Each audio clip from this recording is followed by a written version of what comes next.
Yan, walang tigil ang dating at pagdaan ng ating mga kapatid, mga kababayan ko na. So, check. Mic. 1, 2, Umpisahan po ng 3, 4. umpisa na po ang ating programa. 1, 2. Ngayong 3:30 ng hapon, ang ating national rally for Mic peace. check. Mic. 1, Dito tayo sa isang LED 1, 2. monitor. Mic check. 1.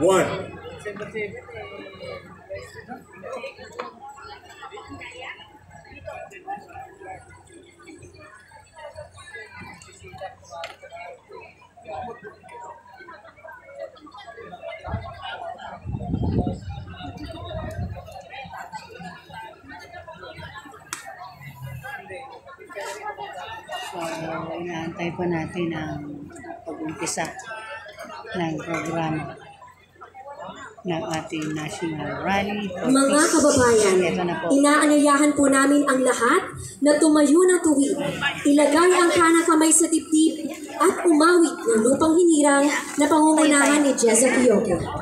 Ayan, tatayo tayo. Ayan.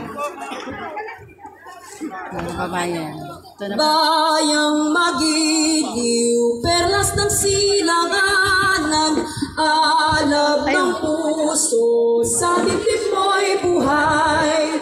Lupang hinirang, duyan ka ng magiting, sa manlulupi, di ka pasisiil, sa dagat at bundok, sa simoy at sa langit mo'y bughaw. May dilag ang tula at awit sa paglayang minamahal. Ang islap ng watawat mo'y tagumpay na nagniningning. Ang bituin at araw niyang kailan pa may di magdidilim. Lupa ng araw ng walhait pagsinta, buhay langit sa piling mo. Ang ligaya ng pagmayroong api, ang mamatay ng dahil sa'yo.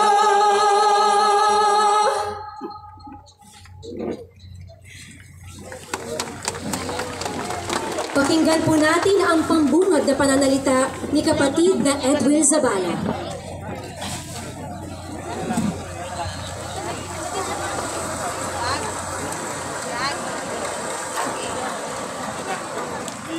Mga kapatid, mga kababayan, magandang hapon po sa inyong lahat. Nagkakaisa at mapayapa tayong nagsasama-sama ngayon dahil sa iisa pong layunin. Ipahayag ang ating pakikiisa sa sambayanang Pilipino. Ano po ang nais nating ipakita sa milyon-milyong mga kababayan natin sa buong kapuluan?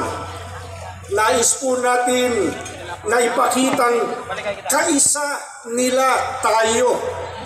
Handa tayong isatinig ang kanilang damdamin, ang kanilang mithiin para sa isang mapayapa at nagkakaisang Pilipinas. Bakit po? Sapagkat naniniwala tayong ang kapayapaan at ang pagkakaisa kailangan mahalaga sa pag-unlad po ng ating bansa. Ano naman po ang nais nating iparating sa mga namumuno sa pamahalaan? Gusto po nating ipaalam sa kanila na inaasam natin ang mabuti, ang epektibong pamamahala sang-ayon po sa mga ninanais, pinapangarap at totoong kailangan natin mga mamamayang naghalal sa kanila sa tungkulin. At batay na rin po sa kanilang ipinangako noong nakaraang halalan. Hindi lamang tayong mga narito po sa Quirino Grandstand dito sa Maynila ang natitipon alang-alang sa kapayapaan at pagkakaisa. Tulad po ng alam ninyo, itong isinasagawa nating National Rally for Peace ay pambuong kapuluan. kasabay nating nagkakatipo ng napakakapal na bilang ng mga kababayan at kapatid natin sa 12 pang dako sa bawat rehiyon. 5 lugar po sa Luzon, 4 sa Kabisayaan, at 4 po sa Mindanao. Hindi lamang po lumabas sa mga lansangan upang magpahayag ng pakikisa para sa kapayapaan at sa kapakanan ng ating bansa. Marami po sa ating kababayan ang nakikiisa rin sa paraang nanonood sila sa kanilang telebisyon, sa kanilang computer monitor o cellphone o anumang gadget na gamit nila. Maraming salamat po sa kanilang suporta at maraming salamat po sa inyong lahat. Hindi lamang mga kaanib sa Iglesia ni Cristo ang nagkakaisang sumama rito. Marami pang ibang grupo, marami pang ibang samahan ng mga kababayan nating Pilipino ang kasama sa mapayapang pagtitipong ito. Kaisa po natin sila na nagsusulong ng pambansang kapayapaan at pagkakaisa. Kaya muli po, maraming salamat po sa inyong lahat. Bagamat may kani-kanyang opinyon ng iba't ibang tao sa isang partikular na isyu sa buhay o iba't iba man ang kalagayan sa buhay o interes, subalit sa layunin po na ipagmalasakit ang kapayapaan, ang kapakanan, ang kaunlaran ng ating bansa, tayong lahat ay nagkakaisa. Tinatanong po namin kayo, nagkakaisa po ba tayo o hindi? Ano po sagot ninyo? Karapatan po nating mga mamamayan ang ganitong pagkilos. Ito po ay protektado ng ating saligang batas. Nagkakaisa tayo ng damdamin at isipan na isagawa ito. Inuulit po namin ng may kapayapaan at pagkakaisa. Ito po ay para sa kapakanan ng nakararami at ng kabuuan ng ating bansa. Baka naiisip ninyo o itinatanong ninyo, ano po ang hinahangad natin na ibunga ng pagkilos nating ito? Hindi lamang po ang magtulungan ang mga lider ng ating gobyerno, kundi ang pagtuunan nila ng pansin ang kapakanan ng ating bansa sa ikalulutas po ng mga problemang kinakaharap ng mga mahihirap na mga kababayan na pinalalalapan ng korupsyon, mga kalamidad, kriminalidad, bangayang pampolitika at iba pa. Ang mga ito po ang dapat ay pagsikapang bakahin ng ating pamahalaan.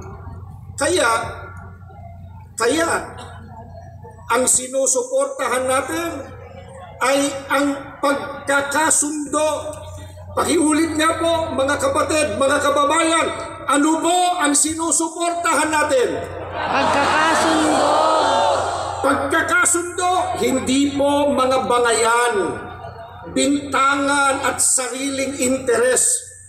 Ang nais natin ay ipagpauna ng mga namumuno sa pamahalaan ang mga kapakanan at ikabubuti ng mas nakararami bago ang pamumulitika. Gusto po nating iparinig sa mga nasa pamahalaan ang damdamin ng sambayanan. Gising kami! Pakiulit nga po! Gising kami! Pakiulit po ulit! Gising kami! Hinihintay namin ang paglilingkod ninyo sa kapakanan naming mga simpleng Pilipino. Hindi ang pagsusulong ng mga bagay na hindi makagagaan sa buhay ng mga kababayan natin. Mamaya po, abangan nyo, higit pang lilinawin ng mga kasama nating magsasalita ang nagkakaisang layunin natin. Kaya payapang nagkakatipon-tipon tayo ngayon. Mabuhay po ang Pilipinas! Mabuhay ang Pilipinas! Mabuhay! Mabuhay ang mamamayang Filipino. Marami pong salamat sa inyo. Pakinggan po natin ang susunod na magsasalita, si kapatid na Romel Topacio.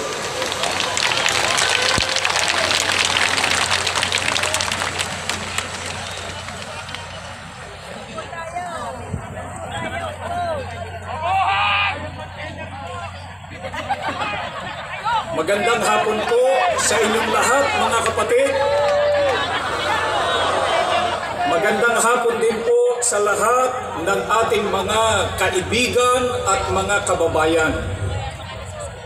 Narito po tayo ngayon mula sa iba't ibang sektor ng lipunan, iba't ibang relihiyon, mga samahan, at mga sangay ng pamahalaan para po magkaisa sa isang mapayapang pagkilos.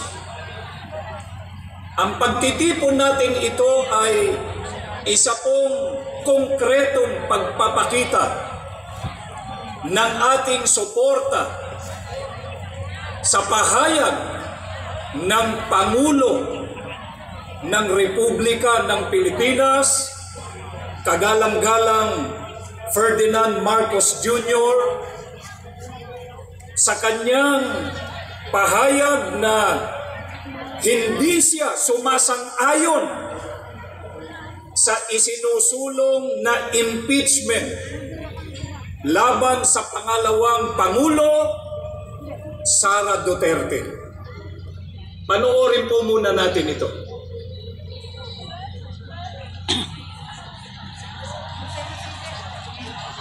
This is not important.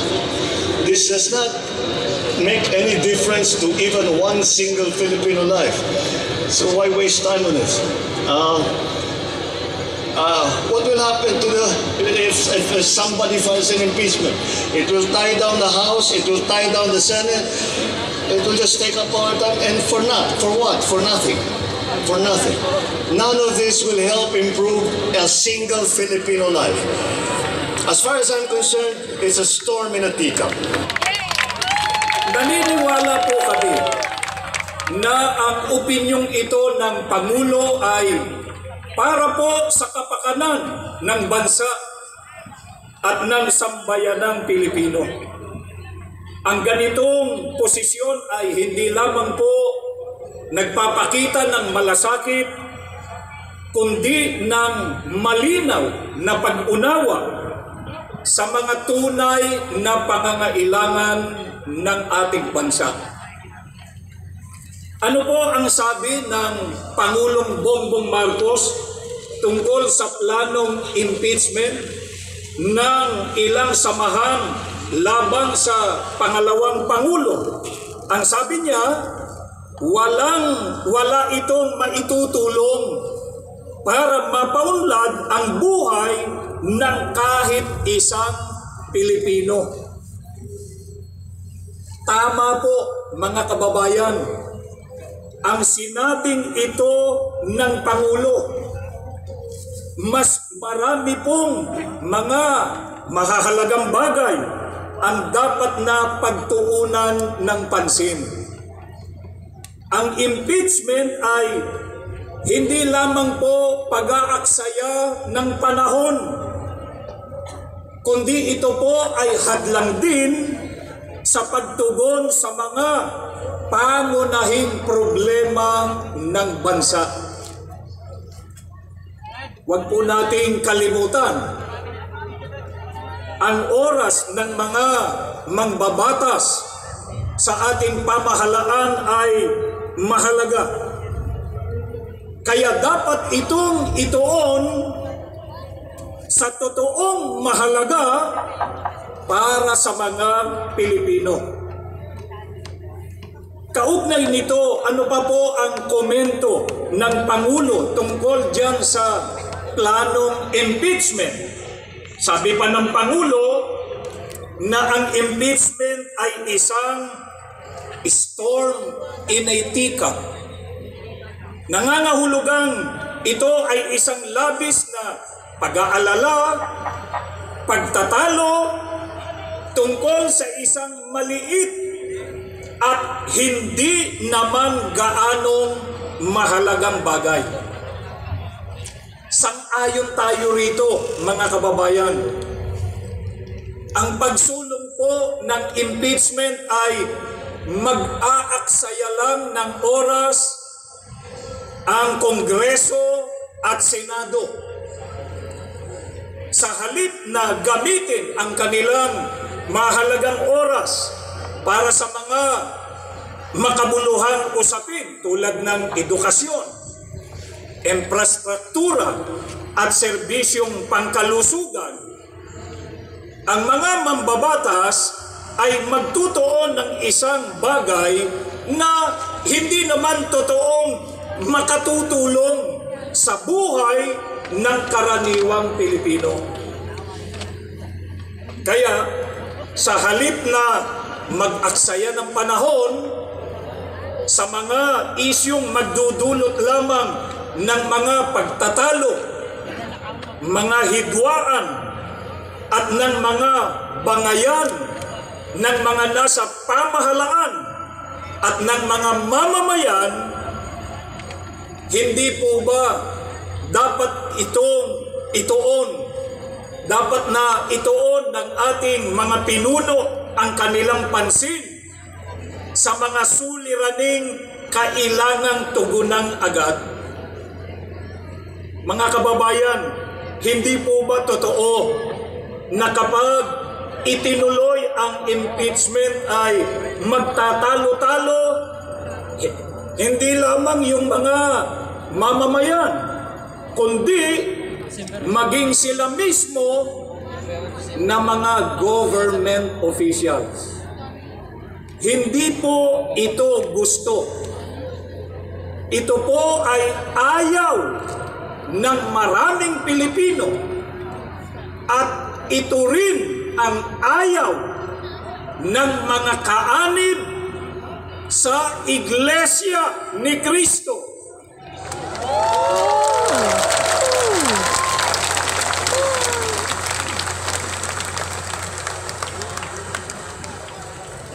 Kaya mahalagang alalahanin po natin ang sinasabi sa Biblia. Sa Filipos 2:3-4, sa Magandang Balita Biblia, na ang sabi, huwag kayong gumawa ng anuman dahil sa pansariling layunin o pagyayabang, sa halip bilang tanda ng pagpapakumbaba, ituring ninyong higit ang iba kaysa inyong mga sarili. Pagmalasakitan ninyo ang kapakanan ng iba at hindi lamang ang inyong sarili. Ang mga talatang ito ay isang paalaala sa lahat, sa ating lahat, lalo na po sa mga nasa posisyon ng kapangyarihan. Ang kanilang tungkulin ay maglingkod para sa kapakanan ng mga mamamayan, hindi po para sa sariling o pansariling interes. At lalo na hindi po para maghasik ng pagkakampi-kampi dahil lang ang hangarin ay humawak ng kapangyarihan.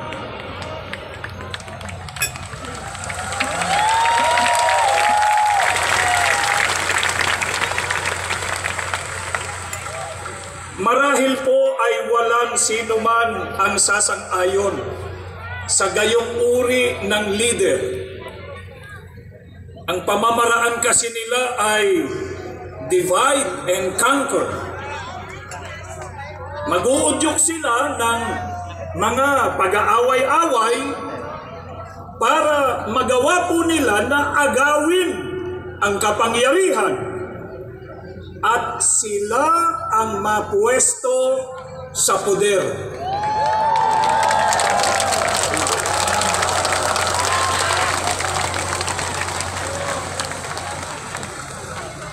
Kung nangyari man po yan sa ibang bansa, Sana po ay hindi yan mangyari sa ating bansa.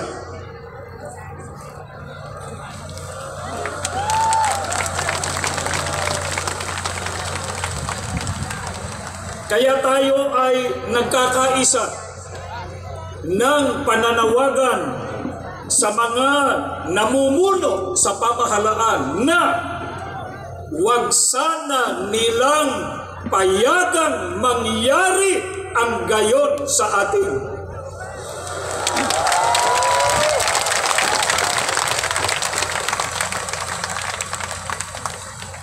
Meron pong kasabihan na united we stand, divided we fall. Tayong naririto, tinututulan po natin at hanggat sa makakaya natin, ayon sa ating makakaya, ay huwag nating payagan ang divided we fall. Tama. Divided we fall, dapat united we stand. Tandaan po natin, mga kababayan, kapag ka nagtalo-talo ang mga nasa pamahalaan, ang apektado ay taong bayan.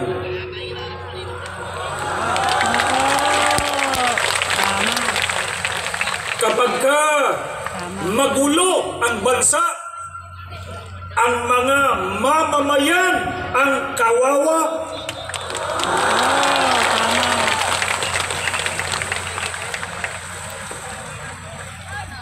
Dahil po dito, pansin ninyo mga kapatid, mga kaibigan at mga kababayan, yung hawak nating mga placards. Basahin natin isa-isa yung nakasulat yan. Tignan po ninyo. Ang nakalagay, aming kahilingan, kapayapaan ng bayan. Dumadaan kasi mga yun.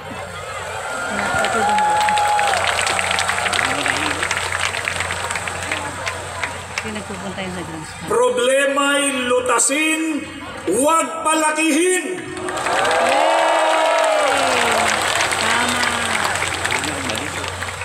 Serbisyo, huwag sariling benepisyo.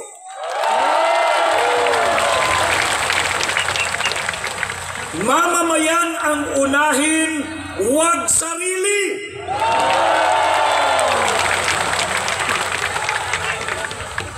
Aming kahilingan, kaunlaran ng bayan.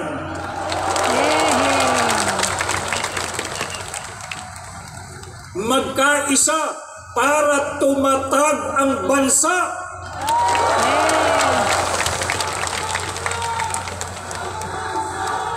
Magkaisa! Magkaisa! Magkaisa! Magkaisa! Magkaisa!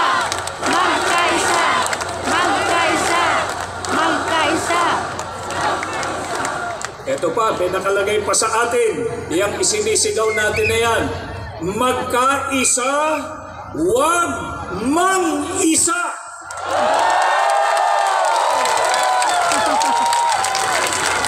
Magkaisa! Magkaisa! Magkaisa! Magkaisa! Magkaisa! Magkaisa! Bayan ang asikasuhin, hindi sariling mithiin.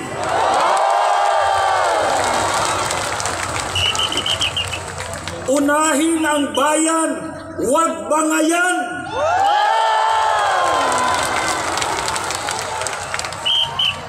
Dugtungan ninyo ito. INC is for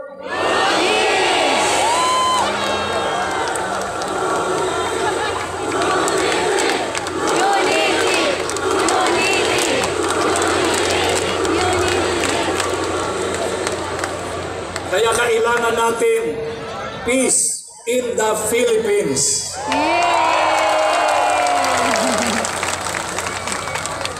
Peace in the Philippines. Bakit po ganito ang ating mga panawagan? Kasi ayaw namin ng kaguluhan, saan man ito panig manggaling. Ang nais natin ay, isigaw ninyo, kapayapaan! Kapayapaan! Kapayapaan! Kapayapaan! Kapayapaan!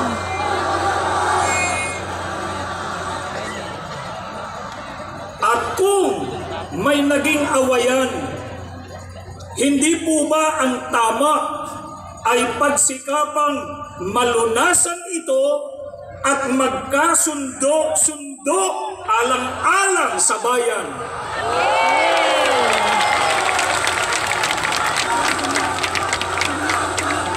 Magkaisa! Magkaisa! Magkaisa!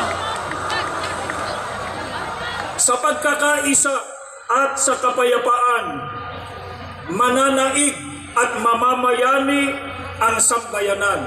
Kaya sana maging mabuting halimbawa ang ating mga namumuno sa pamahalaan.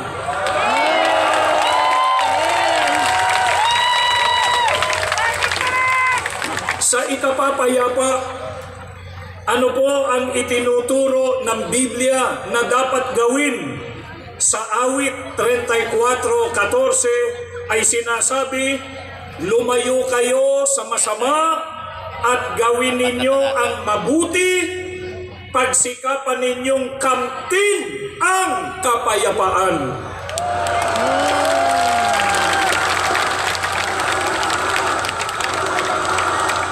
Kapayapaan! Kapayapaan! Ito po ang itinuturo ng ating Panginoon Diyos. Ito po ang dapat nating gawin para kamtan ang kapayapaan, lumayo sa masama, at gawin ang mabuti. Peace for the Philippines. Ano po ang isa sa mga gawang mabuti na dapat gawin para sa ikapapayapa? Ayon pa rin sa pagtuturo ng Biblia, ipagpauna ng isa't isa ang iba. Batayan sa Roma 12:10. Ang sabi pa, huwag lamang ang sarili ninyong kapakanan ang inyong isipin, kundi ang kapakanan din ng iba.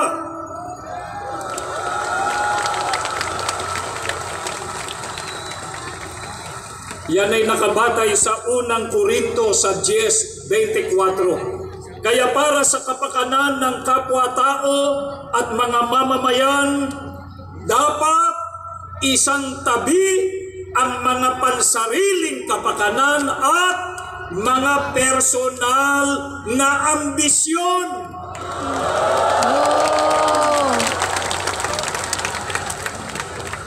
Alang-alang sa mahal nating bansa, dapat magkaisa, iwasan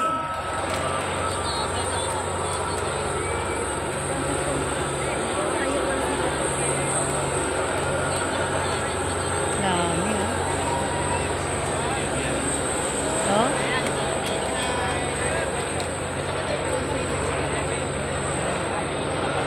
Dami. Magkaisa! Magkaisa! Magkaisa! Magkaisa! Magkaisa! alang-alang po sa mahal nating bansa, dapat magkaisa at iwasan ang pagkakabahabahagi at kaguluhan. Bakit po dapat iwasan ng mga leader ng bansa ang pagkakabahabahagi at kaguluhan? Kapag nagkakabahabahagi tayo, ay hindi po maisusulong ang kapayapaan.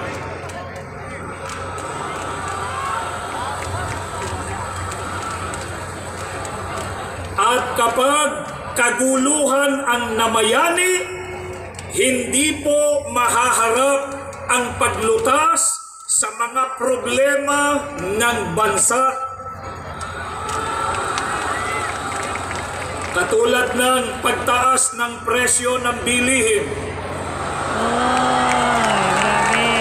seguridad ng mga mamamayan sa mga tumitinding kalamidad, kakulangan sa hanap buhay, kriminalidad, insurgency, at marami pang iba. Ang mga ito'y nakapagpapalala lamang sa krisis pang-ekonomiya at nagpapabigat sa mabigat ng kalagayan ng pamumuhay ng karaniwang Pilipino.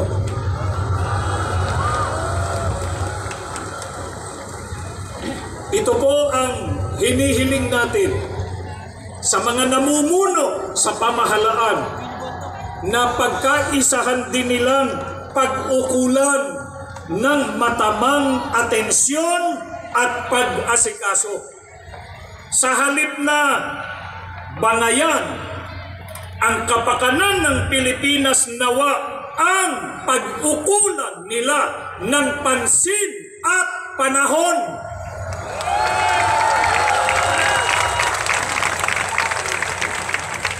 Kaya kahit matapos na itong ating isinasagawa ngayon, na sama-sama at mapayapang pagkilos para sa kapayapaan, ang ating mga panalangin sa Panginoon Diyos ay basbasan niya ang ating bansa ng kapayapaan.